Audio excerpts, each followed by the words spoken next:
오늘 오전 긴급회의를 연 민주당과 정부 대통령실, 이른바 당정대 긴급회의의 결론은 그간 정부가 추진했던 정부 조직 개편안 가운데 금융위원회의 정책 감독 기능 분리, 금융소비자원 신설 등을 철회하겠다는 겁니다.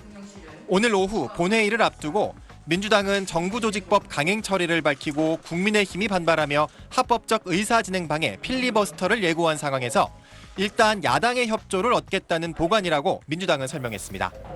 앞서 민주당은 검찰청 폐지를 담은 정부조직법을 비롯해 정부조직 개편 4개 법안 처리에 국민의힘이 협조하라고 목소리를 높였고, 정부조직 개편은 새 정부가 국민과의 약속, 대선 공약을 실현하기 위해 꼭 필요한 조치입니다.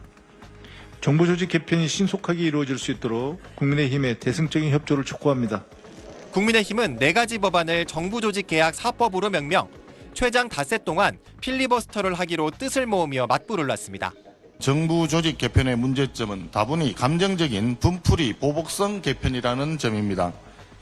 검찰, 기재부, 이진숙 방통위원장 등에 대한 증오와 복수심에 기반을 둔 졸속적인 조직 개악입니다.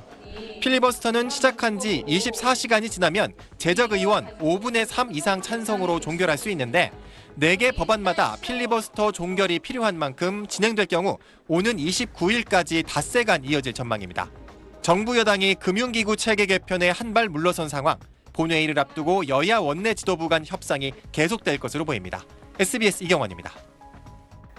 네, 검찰청 폐지를 핵심으로 하는 정부조직법 개정안이 국회 본회의 안건으로 올라갔습니다. 여야는 본회의 직전까지 막판 협상을 벌였지만 합의에 이르지 못했습니다. 민주당이 강행 처리를 예고하자 국민의힘은 무제한 토론 필리버스터를 맞설 예정인데요. 현재 국회 상황 알아보겠습니다. 네, 김영래 기자, 정부조직법 개정안 본회의에 상정이 됐습니까? 네, 국회 본회의는 조금 전 오후 3시 반에 시작됐습니다. 잠시 뒤 검찰청 폐지 등이 포함된 정부조직법 개정안이 상정되면 국민의힘이 필리버스터, 즉 무제한 토론에 나설 예정입니다. 여야는 오늘 본회의 직전까지 정부조직법을 두고 막판 협상을 벌였지만 합의에 이르지는 못했습니다. 민주당과 정부, 대통령실은 이재명 정부의 조직 개편안 가운데 금융위원회의 정책 감독 기능 분리 등 개편안을 철회하기로 했지만 국민의힘은 이번 조직 개편을 감정적인 분풀이, 보복성 개편으로 규정하고 필리버스터에 나서기로 결론 내린 겁니다. 네, 일단 국민의힘은 필리버스터로 막겠다는 건데 무제한 토론 언제까지 진행이 되는 겁니까? 네, 국회법상 무제한 토론 종결 동의가 제출되면 24시간 뒤에 표결이 진행되고 여기서 현재 제적 인원 298명 가운데 5분의 3 이상, 그러니까 179명 이상이 찬성하면 필리버스터가 강제로 종료됩니다. 따라서 이번 정부조직법 개정안은 내일 오후 늦게 본회의를 통과할 예정인데 이후 다음 순서인 방송미디어통신위원회 설치법이 상정되면 또다시 국민의힘이 필리버스터에 나서고 24시간 뒤에 처리될 걸로 예상됩니다.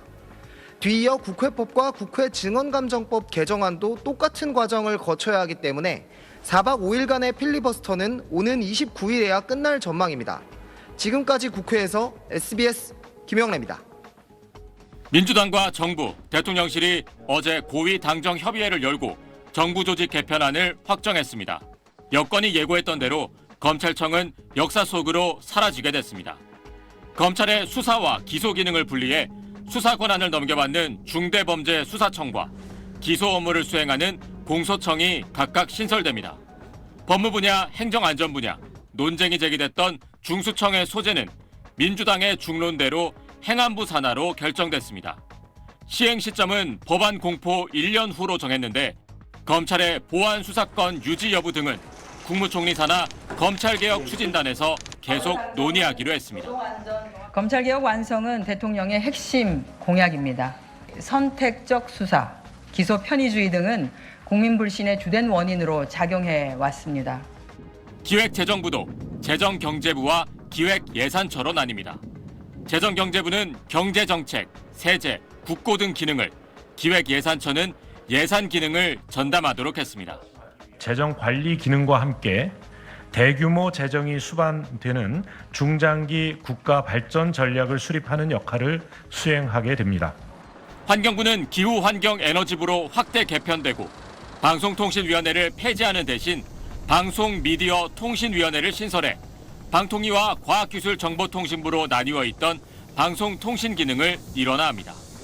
기존 사회부총리를 폐지하고 과기정통부 장관이 부총리를 겸임하게 했습니다. 통계청은 국가데이터처로, 특허청은 지식재산처로 승격됩니다. 이번 조직 개편안에 따라 정부 조직은 기존 19부 3처, 20청 6위원회에서 19부 6처, 19청 6위원회로 바뀝니다. SBS 김기태입니다.